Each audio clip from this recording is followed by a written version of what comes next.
And once again, hello everybody, this is Joe Fiduccia continuing with the tutorial demonstrations here in Microsoft. Today's discussion is going to be about libraries in Windows 7. Now, I'll be the first to admit that libraries are something I really didn't fully understand when I got Windows 7. I had to force myself to use them, get familiar with what they do, and after doing so, I have found them to be tremendously useful as a way of staying organized. And that's their key goal. They help us stay organized. Now let's think for a moment how Windows organizes our files. Everything in Windows is folder driven.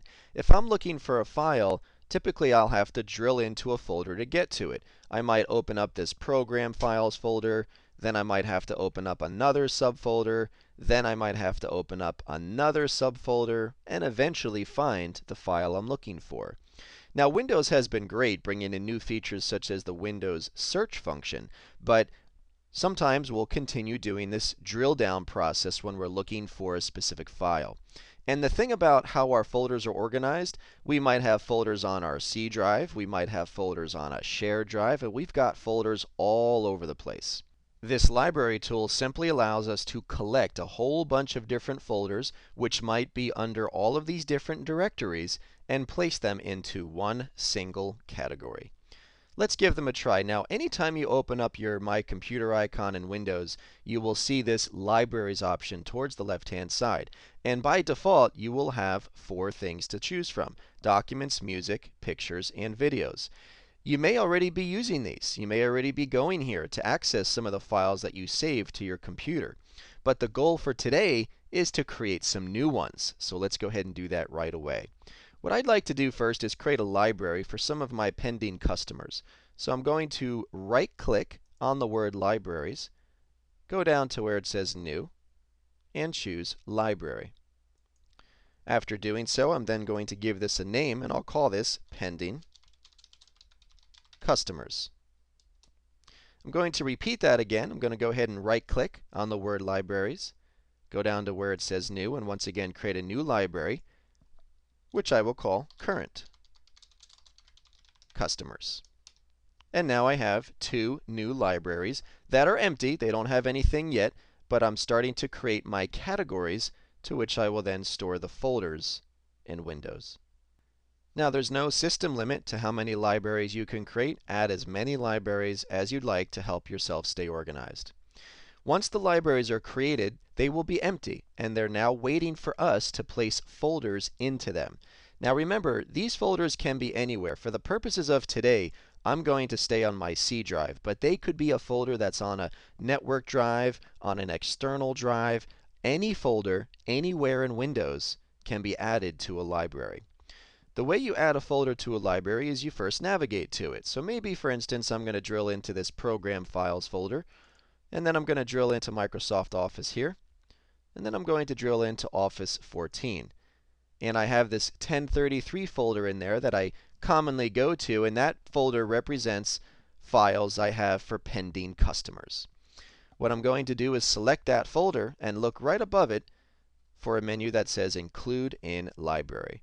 When I open up that menu, I can then tell it to please appear in the Pending Customers library.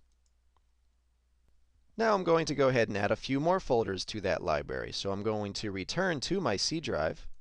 Once I'm in the C drive, I'm going to drill down to another location. So let's say again I start with Program Files, but now I go into a completely different category. Let's call it Microsoft IntelliPoint. And once I'm in that category, I see a folder that is also one of my pending customers. I do the same thing where I select that folder, and at the top choose Include in Library, and then designate the library I wish to add it to. And just one more time, I'm going to return to my C drive here on the left. Once I'm in the C drive, I'm going to choose a completely different folder here. Let's say we're going to go under Windows. And in that Windows folder is another subfolder. Let's just call it Branding, and that folder has to do with one of my current customers. So one more time, I'm going to select that folder, open up that Include in Library option, and choose Current Customers. Now, if we direct our eyes to the left-hand side of our screen, we will start to see that the Libraries section is starting to expand a bit. You can see I now have two folders under that pending customers library and another folder underneath current customers. These folders will remain there and will not get deleted until I choose to remove them from a library. Now, in the interest of time today, I've added a few more folders to my libraries here on the left-hand side. And in order to access these folders now, I no longer have to do that lengthy drill down process. Anytime I want to get to branding, I click on branding. And there I am. Anytime I want to get to that 1033 folder, I click on it, and there I am. See, the idea is no matter where those folders are on my machine, I can now get to them very quickly without having to start from the C drive and then drill into each one of those subfolders I was starting to do earlier. Another nice way we can use libraries, we don't have to expand them from the left-hand side as we just demonstrated a moment ago. Instead, what we can do is click on the library name, so I can go right into current customers. And not only will I see the actual folders that I added to the library, but I will also now see all of the files and subfolders in them.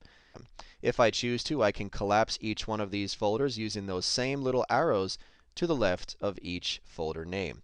And now I can see how many files and folders I have in them, as well as where those things are located. Now, a common question we'll often get is whether or not a folder can be included in more than one library. And the answer is absolutely yes.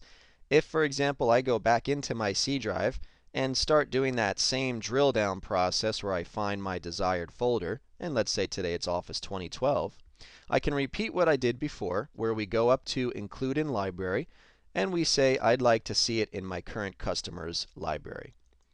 Once we've done that, you'll see it appears here on the left-hand side under the current customers library. But it also might have to do with another library. So you can go right back to that same menu at the top and say, I'd also like to include it in my documents library. And now you can see it's also under the documents library. What we're doing here is we're not creating duplicates. We're simply creating shortcuts, easy ways to get to that location. One of the last things we'll mention here about libraries today is how to remove a library that we no longer want. Now, remember from earlier that if we have a folder we've added to a library, we can right-click on that folder, and when we do so, there'll be an option to remove that location from the library. This is safe to do. It will not delete the physical folder. It will simply remove the shortcut to get there. If we no longer want the entire library, it's the same thing. We would go to that library name, right-click on that name, and simply select Delete. Once we delete it, it'll ask, are we sure if we want to do that or not? And the answer to that is yes. In summary, the Libraries feature of Windows 7 is a very valuable tool if you find yourself drilling into folder after folder after folder time and time again. All of these different places you go to, no matter where they are, might have to do with a certain category or a certain theme. So we use libraries to create that theme and simply place all those folders into that one category. We do hope you've enjoyed our demonstration today, and we do hope you find great value to the Libraries feature of Windows 7. Thank you for your time, and I will look forward to seeing you again soon.